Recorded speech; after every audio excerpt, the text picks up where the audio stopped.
Hey, everybody, and welcome to the Accidental Evolution Podcast, the podcast that was born from the Evolution Summit, the Growth Summit 2026, that is still happening here for the next almost week and a half, 2 weeks in Evergreen Foundations on Skool. So, what happened with having 32 amazing guests, 33 calls, was people wanted more of this. Everybody that was coming into our school community was saying, "Hey, Brandon, how do I sign up for your podcast?" And as soon as we used that word, it kind of went out of the universe.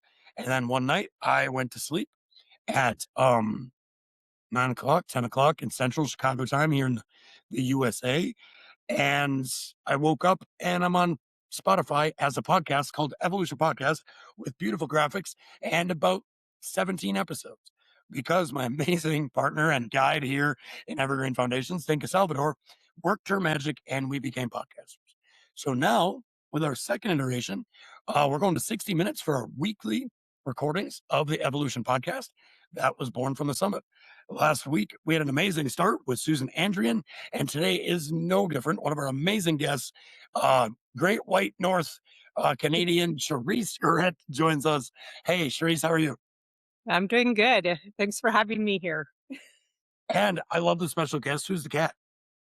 This is Princess Peaches. She's actually a rescue that was found frozen outside a gas station, and her Wow, ears and tip of her tail froze off. Yeah, superstar with you right there. Holy cow. How long have you had her? I've had her for 10 years. I adopted her Oh, when wow. she was. Yeah, holy cow. So I'm sure you Yeah. guys are best little buddies. Oh yeah. It's funny off camera, I was telling you, hey, if I'm ever like out like this with my arms, or if I go off of, if I take my video off, I'm fending off cats because the cats here, three of them, love to nap all day unless I'm filming a podcast. And they want my attention or they want to nap on the computer. So yeah, with cats, we gotta love them. And so, Cherise, you're a member of Evergreen Foundations. You have been for a little while now. What kind of brought you to school, and what's your school experience like? What brought me to school is just to meet like-minded people. I found like when you get to school, you could meet people like just what we're doing right now, and people you could have like real conversations with, and you could really like connect with people with the same type of problems, Yep. and you could see the person behind the screen. And it becomes kind of like a skills sharing network, right? Because you might have a problem that somebody has a solution to, and they have a problem that you have a solution to. And now it's one big circle of like everybody's growing. And when you're solving problems for people, you start to care for people, and Mhm. then you solve bigger problems for each other. So, honestly, in an entrepreneur standpoint, it is so rewarding to be able to like do something where you can have a business or you help other people, but also all those people help you. Like from this summit alone, the people that we've met, the people that we've talked to, every time we talk to someone for 90 minutes, now this podcast, like that becomes a connection that then, hey, how can I help you? And they ask you the same thing. And it's just, I think school's super special because of that. Or and there's so many like different like aspects in your life where you like meet people like mental health or like fitness or nutrition, like just having that all like together, like you could learn. Like I've learned so much from school and just meeting like fantastic people. And it it becomes a safe place. Every community is That's a its good one. own safe place. Like every community has a niche, something they do, and for that thing, whether it be diet or learning how to create a school or mental health is a great one. Like whatever it may be, when you walk through the door, shout out to Aligned and Unapologetic, Gabby Roberts. It's like, I'm going to use her as an example. Actually, my coach. Yeah, let's see. Look at that, Gabby. We love you. Make sure she listens to this episode. So her community is one of those places. When you come to the door as an entrepreneur, as a person, you feel like you can be your messy middle self and talk to people about the stuff that people don't want to talk about. In social media, you're going to get opinions about, tore up Mhm. about, people who are just scrolling by are all of a sudden going to be an expert about. Where in a school community, you don't have experts. You have people that have lived the shit too. Yeah, if, exactly. if they're teaching you how to market on school, it's because they learned how to market really good. If they're teaching you how to manage their mental health, it's because they've had to do it. They're not like, and I think that's what makes school special. So people begin to care about each other. And yeah, that's awesome that you brought that up because the human connection and Yes. impact that people are having on each other is what makes this platform so amazing and why having a community, being a part of community is so rewarding. And it's so important for your well-being as well. Just knowing like you're not alone, you have other people you could talk to with Yes, yeah. whatever problem you have. It truly becomes your tribe. Like it truly Mhm. becomes your sounding board. Your people, you're not creating content anymore. You're leaning on people. And that's why I love like Jack Robinson, who did a summit call over in the schoolyard. What he presented in that call, it's like so episode like 3, I think. What he presented in that call was you're not a business owner. Your members aren't lead pools. You're not some culture guru. You're hosting a party, a yard party. And I like to like also equate this to like you're having people over to your home. When you open the door, you're not gonna be like, "Hey, I have all this shit to buy. You want to buy it?" People are gonna be like, "Whoa, what the hell?" You want to Yeah. be like, "Hey, how's it going? Have you had your water today?" Sharese is super cool. She's in the corner over there. She talks about this kind of stuff all the time. Hey, we also have these people. Let us know what you need. Then the people go, "Oh, cool. Let me look around." When you force stuff on people, and it just has that icky sales taste to it. Yeah. Yeah, you get that bad taste in your mouth. Yeah, that's how I feel social media. That's how I feel with social media. It's like people always pushing stuff. And it also seems like there's a lot of like, I don't know, I call them trolls. It doesn't matter where you land, what your beliefs are, they're all over on all the extremes of the beliefs. Social media feeds it because they build algorithms that give you more and more and more of that. And then you just become on this loop. I literally dip links. I will put links up for our communities, for our podcast. I will blow up people. Like if you had a Facebook, I would take you and be like, hey, she was on a podcast. And then I get straight to school. Like I don't sit on social media because to me, it's a cancer that will suck you in super quick. Yeah, that's a good way of putting it. It's like a cigarette, right? Like you smoke a Yeah. cigarette, a couple cigarettes, and that nicotine gets you, and then you're like, before you know it, you're chain smoking a pack. And Facebook's like that. You see one issue and you're like, oh man, I don't agree with that. Now you see 10, 20 more reels on that same freaking thing, and you're like, you know what? I'm gonna grab my pitchfork and spend 20 hours a day here. And ugh, that's what and I was one of those people. And now I post dip. I'm like 15 minutes a day, and I probably post more than I ever have. And I'm on it the least. Oh yeah, I put a limit on it. You know, now that we're talking school and stuff, we might as well continue on that realm. You also aren't only just a avid school user and lover like myself. You also run Wired for More, a community. How's your experience been with that? You know what? I really like it. I really like my group is like pretty small right now, but just like the tight knit group I have right now, I feel like we could just talk about anything. Yeah, And like we support each other all the time. Sometimes we just get on a call and just talk whatever's on our mind, and whatever they want to talk about is pretty much what we talk about. I And love that. That's crucial too for like in school-based podcasts. We're probably gonna have a lot of school owners and a lot of school people watching this. So like, um, that's crucial because we had a community that we thought we were like coaches and we're going to like create this program and treat these things. And then we just kind of started living a lifestyle. We became a lifestyle community. So we weren't really like selling anything. We're just like, we're living our life. You're living your life. How do we all do that together under the 5 pillars of evolution that we kind of go by in foundations, which is your mindset, mindset mastery, body Mm, vitality, what you eat, how you move, lifelong learning, always pushing your brain and doing new things, connection and contribution, which has been big this month with the summit. Everyone's connecting and growing, and then doing all that with a purpose, with purposeful living. mhm. We said, don't live it because we do. How do you live yours? We want to learn from you. And what that built was this community of people where Rebecca Martin's showing up every day, like working out and getting up early and working on our morning routines. And we have like a close knit group of people, right? But what that group of people then turned into is in the last month and a half, 2 months, because we really started to like just be us and be authentic and just here's what you get. We've grown by like 200 members because we're just letting everybody be them. We're shining a spotlight on everybody. That's why Mhm. some communities maybe, and I'm not throwing anyone under the bus, but some communities might be like, oh, Sharese, you can come to our community, but don't talk about Wired for More.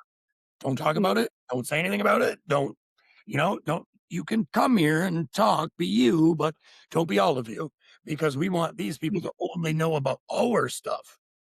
And we fell into that trap too. We did. We fell into that trap a little bit. I did. I'll admit it.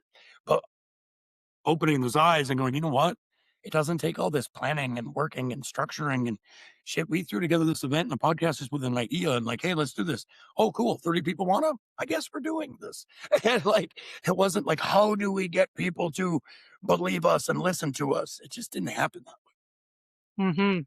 Yeah, that's another thing that what made me drawn to your group is how everyone could talk about their group and like who knows what someone's going through. Like someone else could be helping that person. way. Yes. And that's why we're the free of many branches. Like, everybody is a branch community to us. When we started this, how this looks now, and Dr. Melissa Parteka with the Blueprint Method, and then Dinka Salvador created Trinity Code, and then I created the Better Brain Project. We all had a little bit different niches, and we were branches of foundations. We're all guides living our life, and we Mhm. want to help you live your life a little bit too, however we can help you. And Exactly. then all of a sudden, this great community owner came in, this one, that one, and we're like, you know what? Let's all be branches. Let's open it up. The event's free, the summit's free, everybody gets a voice, everybody gets to speak, shine a light on that person because what happens, and I mean every episode, it'll happen today. It'll happen after watching this recording. Somebody will join your community that needs it. And for me, that's the goal. That's the thing. I don't want all these people have to do my stuff. No, I want that Mhm. person to go see Tim Atzio and learn how to read tones and speak with just a clearer nature and read things better. And I butchered what he does. But look up Tim Atia, look up his event. Or I need somebody in their 70s that's trying to get their health back and their diabetes back to look up Karen Falkenberg and go to Limitless Health. And when that happens, I feel like I did something. And then you know what happens from that? Not to hijack or conversation here, but you know what happens from that is then the people that want and need the things that I do on nutrition, brain health, lifestyle habit changes, just growing consistency a little bit at a time every day. They find the Better Brain Project and they become amazing members. And then we work things out. So do you see that happening since you came in right at the beginning of the summit? So I'm curious from eyes that aren't mine, everything I just spewed at you. What are your thoughts? I've definitely learned a lot from the summit from different I haven't listened to like every person you've had on there, but I've listened to a handful of them and I've learned from like every single person, whether it's like fitness or there was one that had like faith and just like our habits. It's like there's just like a little bit you could just learn and that could change like your whole day. Absolutely right. Like I'm in so many communities where just one thread or one conversation will make me go, oh, I have to breathe when I'm feeling stressed because my nervous system is a wreck. Just because of like Sharon Paul or any of these people that show up in our community that like talk about this stuff, it reminds me. And you probably heard this like where they say the 5 people you surround yourself with is who you become. Hmm. I used to surround myself with people that were like negative all the time, like Me too. yeah, stuck in the same ways. Cool people, great people. Some of them Yeah. might watch this. I love you. Great people. But like they just see life this one way, right? And that life works for them. But for me, that didn't work. I needed to bust out. I needed to learn more every day. Manage my mental health meant I needed to learn new wellness things every day or I was gonna crack. And I did. Yeah. So now my circle is hundreds of people working on themselves, helping others, donating their time and their lives to causes. And wow, if that doesn't fire you up to do something every single day, even if it's one freaking thing, right? Like, Yeah. Yeah, that totally made me that what you just mentioned about who you surround yourself with. I was in that exact position you were in that like negative spiral. And it's like I felt like I hit rock bottom when I was in that position. and oh, rock bottom, that's a word that I know I think we had a random hangout, which if you're not on Skool yet, jump in any school community ever and just jump in a random hangout. It will change your life because these random people show up and all of a sudden you guys are talking about you just didn't know and somebody's sharing an Mhm. experience. And now you're into like mental health and like, I love that you brought up the word rock bottom. What has rock bottom taught you about Oh. shit, where you are in life? Um, well, it put me in a really dark place. Like I just wanted to end my life. And I'm very committed to working out. Like it was my passion. And I was literally there. I was very consistent. And then one day for like 2 weeks straight, I did nothing, like nothing at all. And then my gym is like they noticed that I wasn't missing because I didn't answer nothing. So then my gym bro knocked on my door. I heard a knock on my door. I'm like, okay, I didn't think anyone was coming. And I checked, and it was one of my gym bros to come check on me to see if I was okay. And if it wasn't for him, my life probably wouldn't have changed. Because in that moment came, it's like, oh, someone actually cares for me and came to check up on me. And then that day is when I realized like I have to change what I'm doing because this is not working for me. And then I went back to the gym probably that following night and got back into my routine, and I completely changed my diet and then slowly starting to build myself up. I didn't start with like too many things at one time. I just slowly started and then I slowly started getting better. Keeping it simple is so important. If you Yeah. experience any mental health problems, right? Depression, anxieties, bipolar, if you're going through things and you want to make a difference in your own life, and maybe you think you can't, maybe you think you're at that rock bottom. For one, I know a bunch of people, Iris, thanks for stopping in. I know a bunch of people personally that would be there for you. And off of that, keep it simple. Do one thing a day. Do Yeah. one thing. If you need to drink more damn water and drink less soda, do that. Do Yeah. one thing a day that helps your mental health, and it doesn't have to be reinventing the wheel. For some of us, and maybe you can agree with this, Sharice, for some of us, when you're in those depression cycles, when you're in those low ass cycles, getting out of and making the bed is that thing. Do Yeah, that. just a simple thing, like, even I really recommend physical fitness, like, I don't care what you do, it could be any because there's so many things you could do for fitness, it's endless. Just pick one thing and just start, like, 5 minutes, and then slowly build up, like, a minute the next time. Do whatever you fall in love with, because just moving your body is a massive difference. And I love that you share that. Thanks for sharing like vulnerably here, like where you were at. I can totally relate with not wanting to be here anymore. It was always a fallback for me. My father did that, and it was easy to fall back on in my life. But there was times when it was just me, where my three kids kept me here, and Mm, physical fitness is the only thing that started. yes. Now it's not the only thing. Now I have many, many, many things and many, Yeah, but many that's what people. exactly. But you But I started physical fitness and found your thing. Like, I was exactly the same. and it releases the chemicals you need. Mhm. Serotonin, dopamine, GABA, things that make you calm, clear, and happy. So when you start that process and to keep it simple, I'll be vulnerable too. Thanks. I think you rolled the snowball here. Hey, podcast for anyone that ever joins the podcast, little different than the summit. We're gonna open it up to any questions. Anyone who joins, we're gonna kind of like open up the gallery a little bit when we do these. So Iris, if you have any inputs at all ever on this call, more than welcome, my friend. Um, that being said, like I was 245 pounds, an alcoholic to the point where nobody knew how bad it was. I was drinking in my car on lunch at jobs I kept losing. I was drinking a lot. If I didn't drink, I was shaking. I was 245 pounds. I ended up screaming in front of my kids, being violent and drunk again in my life. And I woke up with a domestic disturbance in a jail cell. And for the last time. I woke up and looked up at the street sky and said, "Never again. I don't fucking care what I have to do. I'm gonna do something.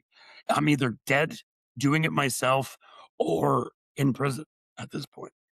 And that moment forward is when I just worked out 5 minutes a day with resistance bands. I stopped soda. And then that 5 minutes a day turned into 15 minutes a day, turned into a month of every day, 7 days a week, half hour, then an hour. Then I went to the gym. Then I had a split and I progressed and progressed and progressed in 90 days. And I was an athlete before for certain things. So my muscle memory just kicked in. And in 90 days, I lost like 75 pounds. That's Like, incredible. boom. I went back to like my fighting weight of like 170. Now I walk around at like 167. I'm fit. I'm not a perfect person. I don't drink alcohol. I'm do things to ensure that happens. I have fallen off the wagon of like, I can do this a little bit. And now I don't drink. I don't do things like they're going to affect my mental health. Does that mean I don't have mental health problems? Absolutely not. Yeah, I totally agree with that. I agree with you on the drinking. Like I've worked in the trades for over a decade and I've seen how incredibly high addiction is. I also struggled with alcohol addiction as well, which I've been clean for 6 years. And Congratulations. thanks you too. And quitting alcohol is huge. Like it has zero benefits at all. And it's like even when I did drink and I would work out, like it would affect me for 3 or 4 days. I was affected.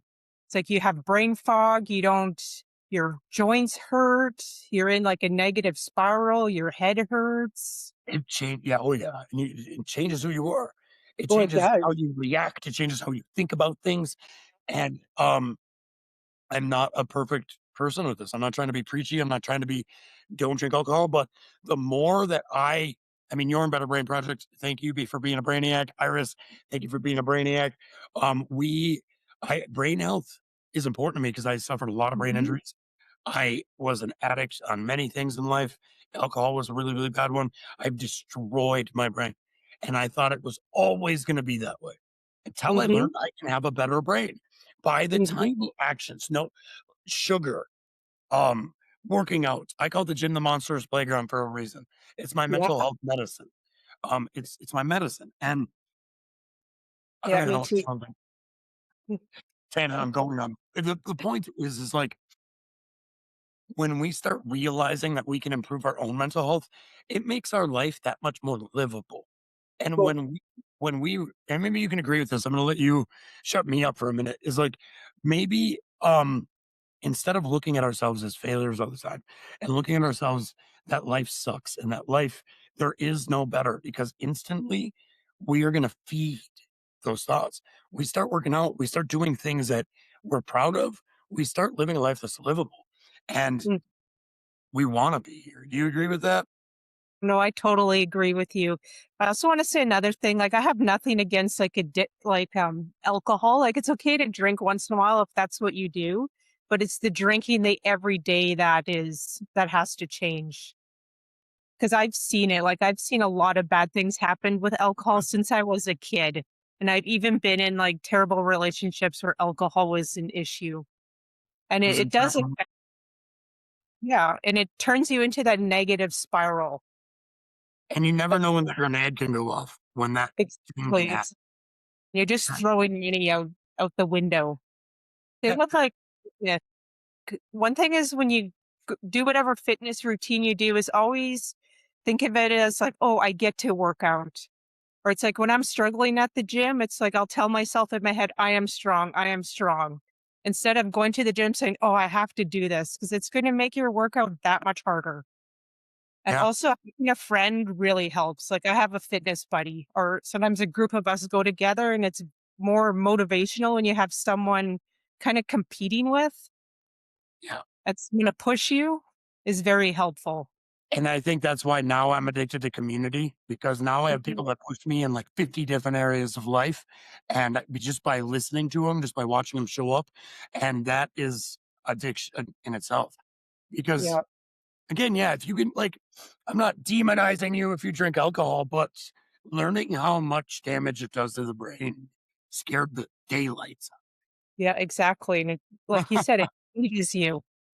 Yeah, scared the daylight out of me, like and now I have a partner that doesn't really drink, or at all. And she's on so she's on a sober thing with me as well. Never really needed it. And we're into gardening and herbs and clean food. And like, there's just so many more things that nourish our bodies and make us feel amazing that it's not like I really wish I'm stressed out. I really wish I could have a drink. I don't even like think about it. I like a sparkling water. Like, I don't know. I don't think about it as much as I used to. Where Yeah. before, since I identified with being an addict and having a problem and I never really identified with being an alcoholic. I should have.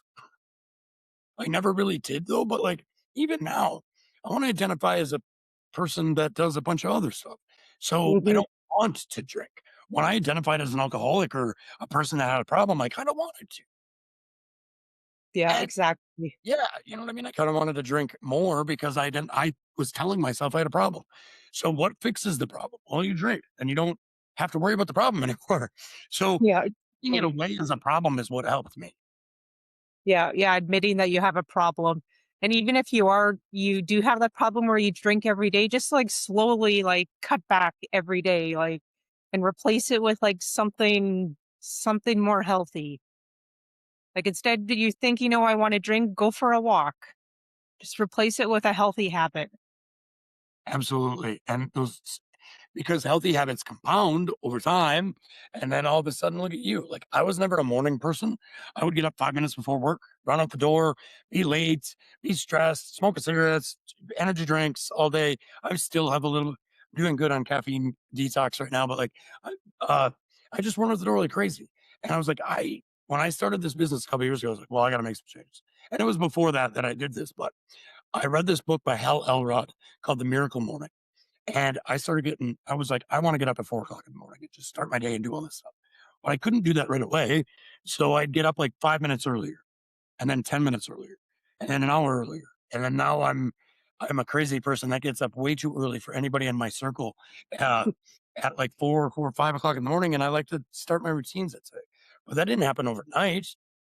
My identity was I was not a morning person. Yeah, He wired that identity little bit at a time. yeah, and exactly. Like you have to start small. Like you just got to be 1% better every day. Especially like healthy habits. Like you got to pick your heart. And also when you like wake up, it's like, oh, I get to wake up today. It's like, you know how many people don't get to wake up? And it's like every morning I wake up, I'll share like a quick story with you. Like, my father, like, I never got to see him like walk ever. So it's like every morning when I get to walk my dog, it's like I get to walk my dog, like, I get to use my legs every day. And it's like every day when I was a kid, I wish I could have seen him walk. And it's like I get this opportunity to do this. Was he always wheelchair bound your whole life?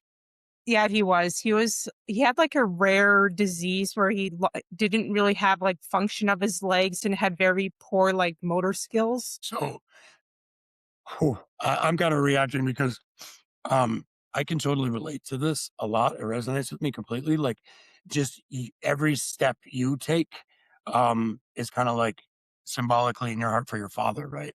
Mhm, and same with, like, working out. It's like, just him, like, having that opportunity to do that, like, it's like you take life for granted when you see like another person. He always lived life to the fullest. Like no matter his like disability, he still always found the best in everything. And it's like I couldn't imagine like being confined to like a wheelchair. Like he had like a motorized scooter to be confined, and your life is like so much different. And just like seeing him struggle sometimes was difficult. Right. And it's crazy when like that happens and you watch like we were talking about joy yesterday on the summit call with Rachel Benz. And people were asking like, well, sometimes there's just moments or things like how do you still experience joy? How do you still feel joy? Right. I mean, it's obviously a question that all of us ask a lot. And the way she put it resonates with your father's story, right? Like he can't walk, he's stuck in this situation. And to see people be resilient and still find happiness in life and still give to others is, Mhm. I think it's something a lot of us overlook. And you couldn't overlook it because it's your father and he's right in front of you. You feel that really shaped a lot of who you are today? Definitely. Like I was raised by him. Like growing up, I wasn't like your typical like childhood. It's like I had to help him a lot. Like sometimes he couldn't move and he was a strong guy. So when you're like a young kid and he's like pulling on your shoulder because you have to help him get up because he's struggling, it's like sometimes it was like so painful and it's like I didn't want to say anything because I wanted to help him, but it was hard sometimes. Or like you go out, we didn't go out often because it was difficult and just people would just stare at you and you just felt like uncomfortable or just all the attention was on you. Do you ever feel like that transferred into like your mental health journey and like that judgment, and did it ever transfer into like anxieties and fears and stuff? But yeah, definitely fear and anxiety for sure. Because then I always felt like, oh, like how, I wish my dad was like this person's dad that could walk around and do stuff with me. Like it's like it's not like, here, let's go play some baseball. It's like he couldn't do any stuff like that. Like you're very restricted on what you could do. It was always mostly just helping him do stuff. So it was always like working in the yard or like helping him with stuff. Yeah. So you felt a lot of weight at a very, very young age. Yeah, yeah, I did. What would you, now running your community and everything you do for your professional life, and if there was that little, and maybe you can speak to that little girl, right? But if you were to speak with someone that had that same situation, what would you kind of, what would you tell them? I would tell him that you did the best you could. Um, I know I was loved when I was a kid. Also, when I was a kid, I was also afraid to speak up. I would say make sure you say what's on your mind and how you feel, and make sure you have someone to talk to. And in the end, everything is going to be okay. And just like think of a person who has it worse than you and just be positive. Life is hard, but it could be harder. Thank you for sharing so candidly. And I really appreciate your openness here, because these are the conversations that a lot of people are afraid to have. Our brains protect us, right? So we're afraid to talk about our deepest, darkest. A lot of us human beings have had some dark days, crying in the shower, laying, you don't know why, you're freaking out, you're panicked, Yeah. your nervous system is a wreck. Um, Hmm. it's, and it needs to be not just socially recognized where people are doing it for likes and comments and stuff on social media, but more of like this kind of stuff. And that's what I really love about Skool is more of, here's Iris listening to us, like putting up hearts and saying comments, and like this conversation is resonating with her, impacting her.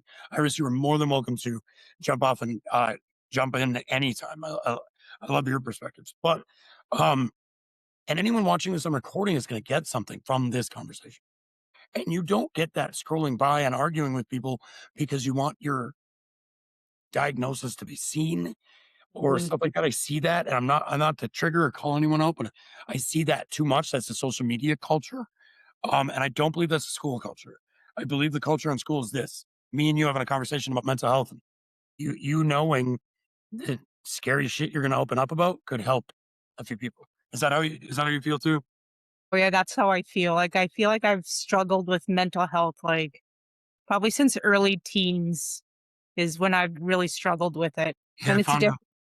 I also felt like I was like really sheltered when I was a kid, so you don't really have opportunities to feel like you could talk to anyone either. So it's like I kind of almost felt like I was alone in a way. So it's like people don't really understand like what it's like to be raised by like a father figure like that. Like it's totally different. Yeah, I totally. Wow, I love all this conversation bringing up a bunch of stuff for me. We're working through shit on this episode, Cherise. My whole life, like mental health was actually almost the opposite, where it was so accepted. Like everybody in my families and everybody, like there's episodes happening all over the place. People have everyone has depression, everyone has anxiety, everyone's a little crazy. There's a few normal sheep in the mix, but there was a lot of, and I say crazy in the best way, right? It's family. There was a lot of just acceptance of it. My father left this world by unaliving himself, and that, so when I found out about that, my mental health journey really kickstarted where I was just always manic and open about it and talking about it and therapists, and it's just everywhere.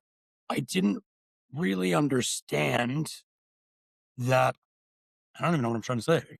I didn't even understand that a lot of that I was still lonely because everybody Mhm. thought I was crazy. I'll use that word again for myself. Where like everybody already knew, so I might as well just show it. But really, I'm lonely because I'm not understood. I'm doing this in the wrong way. I am responding. I am needing attention in the wrong way. Mhm. Which destroyed a lot of people that I came in contact with. Now I'm a positive tornado. I feel like in my first aspect of my life, I was kind of a negative tornado and Mhm. destroyed things, everything I came into contact with, Yeah, including some of my children's childhood and marriages. Oh man, like I've yeah, I destroyed a lot feel of the shit. same.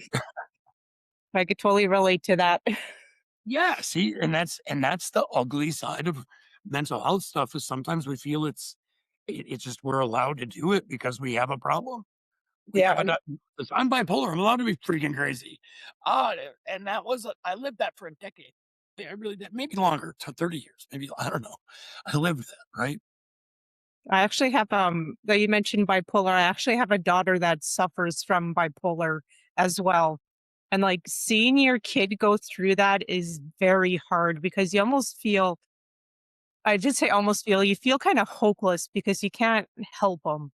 Like I try to understand as much as I can, but it's different when you're going through that experience. Yeah, thanks for sharing that because my daughter's on the spectrum and she's emotionally explosive like her father. And emotions come from if you're happy, you're really happy. If you're angry, you're really angry. If you're lonely, you're really lonely. And my daughter experiences that and I can feel it. And she has things that it's what drives me. It's one of my biggest why, all three of my kids, but it's my biggest why that what drives me to manage my mental health and try to slow down. And I'm not perfect. I get "Grr," sometimes in life, and to learn the simple things, the breathing, the journaling, the working on my own shit so I can manage my emotions, working Mhm. on that for her is my everyday life because seeing her have struggles that I remember having at similar ages and shaking and crying and feeling like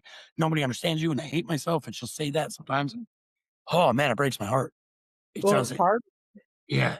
Um, so as a parent who's been through mental health struggles and now you see your child have mental health struggles, how do you manage it? Because like I said, I'm trying to break those generational trauma choices. Thanks for saying that in chat. I'm trying to break generational trauma. And there's Mhm. times where I'm like, what am I doing? How do I do this? You got any wisdom, knowledge?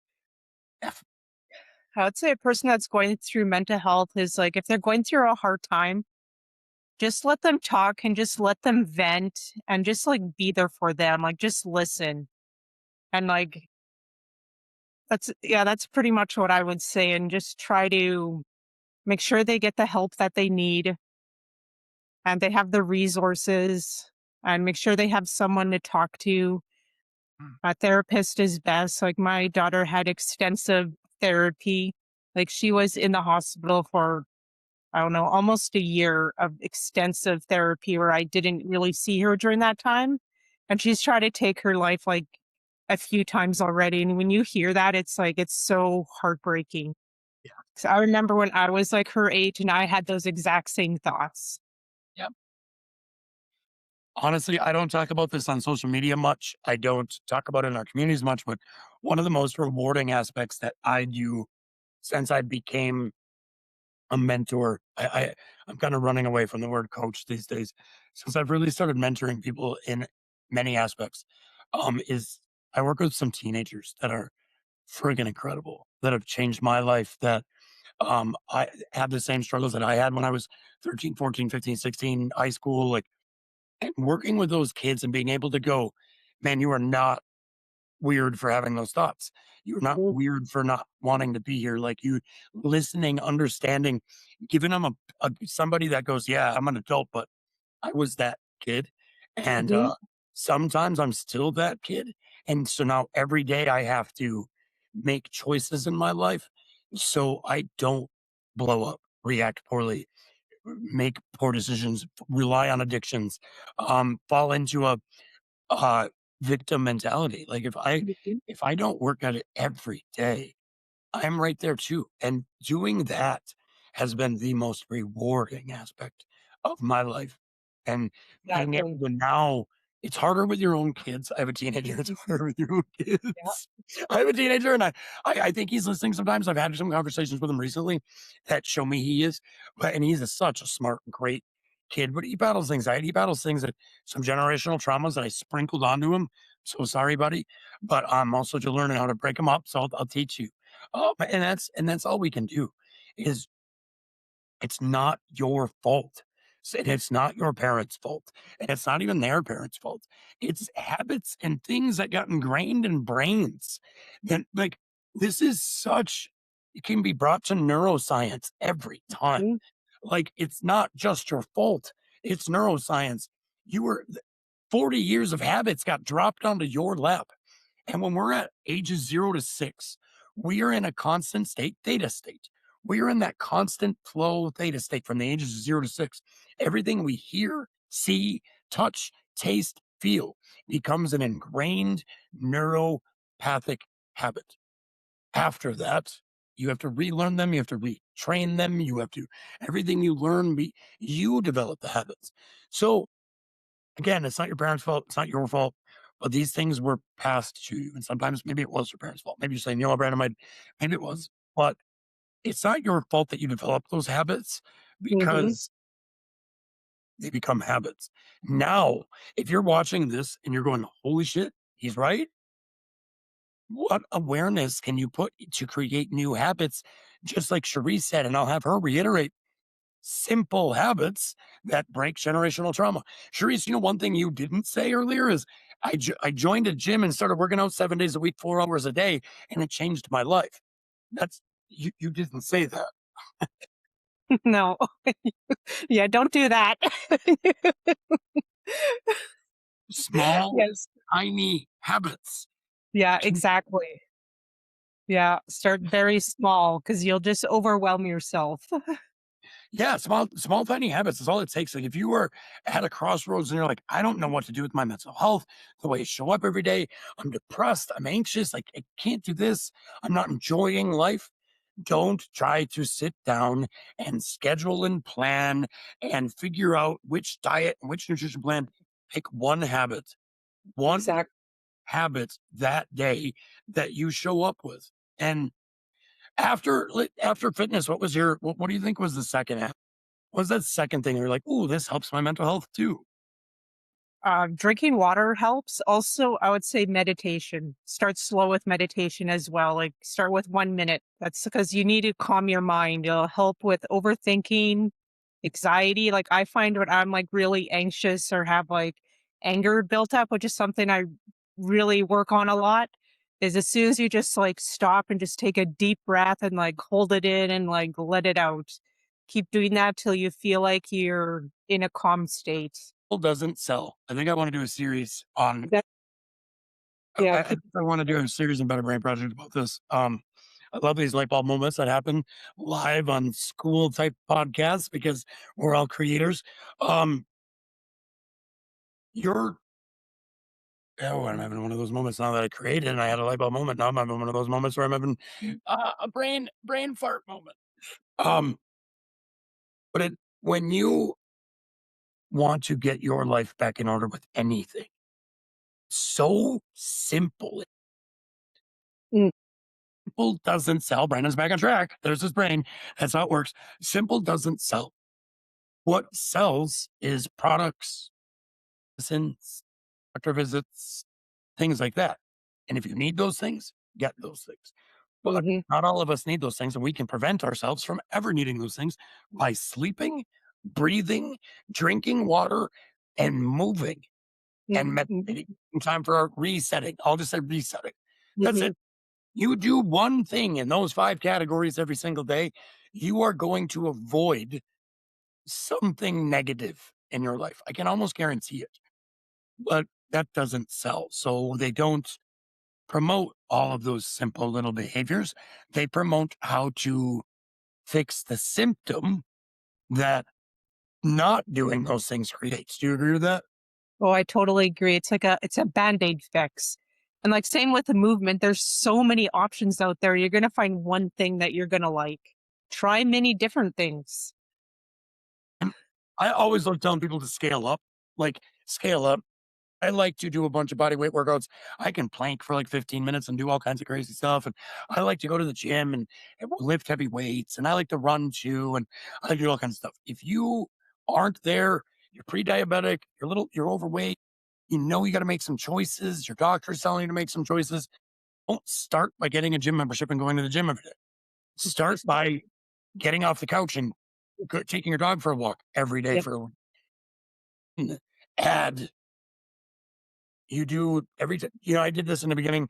Every time I would enter the kitchen, I would do 5 squats. I would just stand in place Mhm. and I would do 5 squats. And then, like, I'd go about my day, go to the different room, and then go back to the kitchen. I'd do 5 squats. It just got me moving, got my blood flowing, like, and then that just created a habit of movement. And now, like, I almost need a straitjacket to sit me the hell down.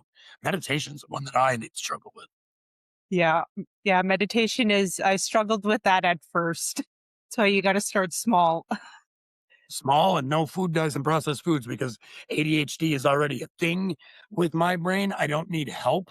So for me, diet is a big thing. I can slow down my brain. I can eat those healthy foods that like don't, because when I eat processed foods and junk and stuff, I can't slow down at all.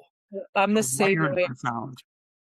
I totally get that ADH brain. Yeah, eating healthy is another big one. Like, it's really not that hard.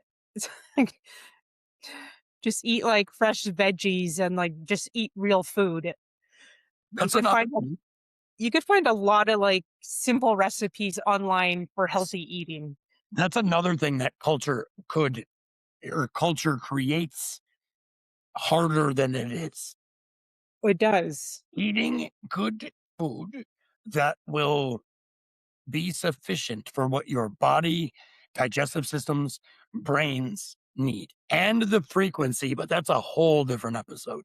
And the frequency in which you eat is all taught to us to consume a lot of food, consume easy food, buy like, and then, but healthy food, that's expensive. Organic food, good food, that's expensive. I can't afford to do that.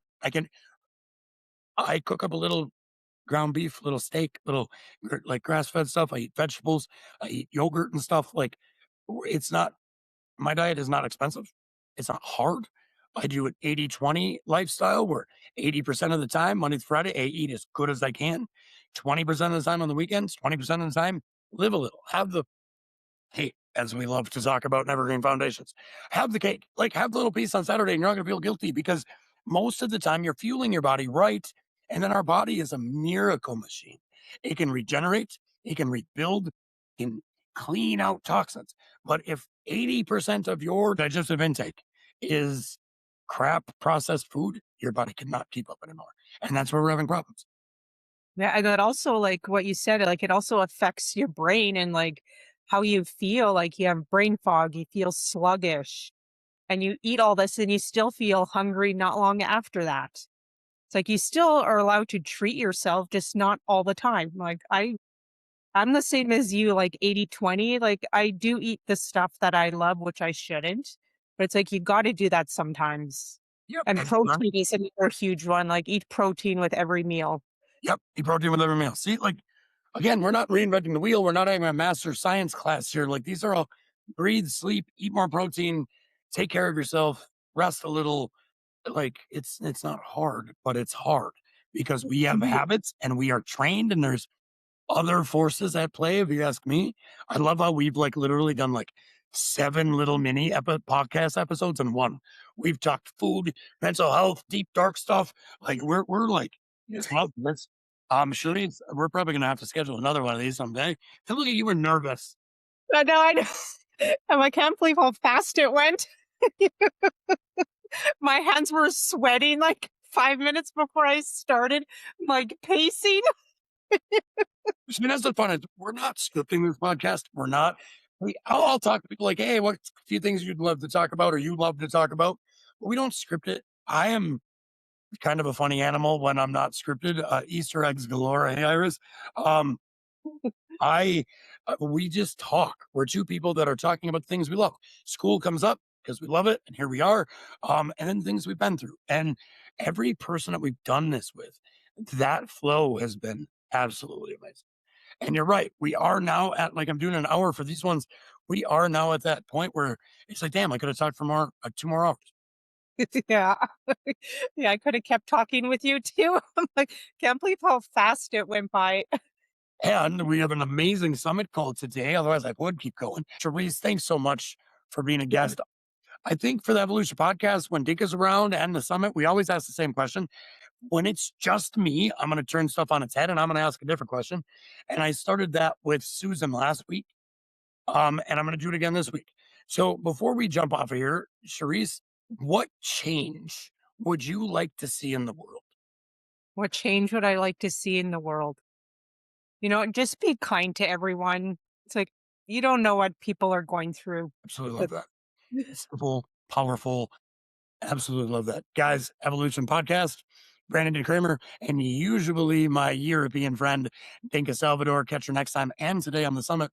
Um, we thank you for tuning in. Have a great day. Do one small thing for your brain today. Just one. Love you, people. Have a great day. yeah, you too. Thanks a lot. Yeah, thank you, Therese.